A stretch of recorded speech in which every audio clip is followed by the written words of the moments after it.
Day 6 of the 7 days of CARs. We're moving down our leg now into the knee joint. So knee joint typically, again, is thought of as that hinge joint, flexion extension, similar to the elbow. Often overlooked is the rotational aspect of the knee and also the patella or kneecap on top. When it comes to knee function, people suffer from knee pain all the time. If we can make our knees work a little bit better, we can hopefully alleviate some of the stress that our knees are facing on a daily basis.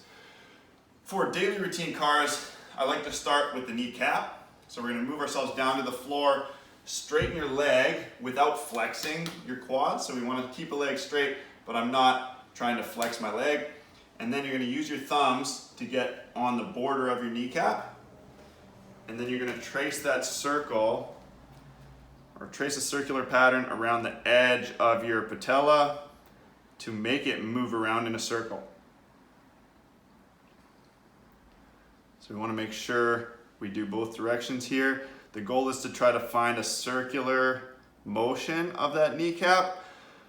A lot of people I've assessed will end up having some range of motion in certain planes, but they're missing a full circular motion of the patella. Once we get through taking our kneecap through our CARs in both directions, we're going to move into the knee joint itself.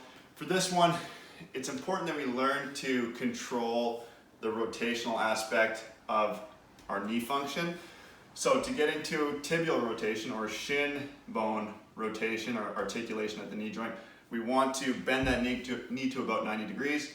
Actively pull your toes up towards your knee to lock your ankles. This will keep ankle motion out of what we're trying to do here. And then keeping your knee where it is, you're trying to move your shin bone on your femur or thigh bone. So you can see my tibia or my shin bone's pointing out that way. I'm trying to get it to go that way as much as I can, and then I'm going to reverse that to go back towards the center of my body. I like to cue this one as, if we're doing the right leg, gas and brake pedal. So this is what we do when we drive all the time. In fact, when I assess people, usually they'll have significantly more control over tibial rotation on their right foot than their left. This is just because they're doing that every day in their car. Once you understand how to rotate your shin bone on your femur, we can move into the full knee CAR. So for that one, we can start with an externally rotated tibia, or my tibia is pointing away from my body. Then I'm going to brace myself down, sit nice and tall, bend my knee as much as I can, internally rotate my tibia, so I'm now trying to point my shin bone in as I straighten my leg, then I'll point it out again and bend as much as I can, in, extend, externally rotate, flex, then we'll reverse that motion. So I'm keeping that external rotation as I straighten my knee, internally rotate, and flex. It's important to do this stuff daily so we can maintain great function of the knee joint and get out of knee pain.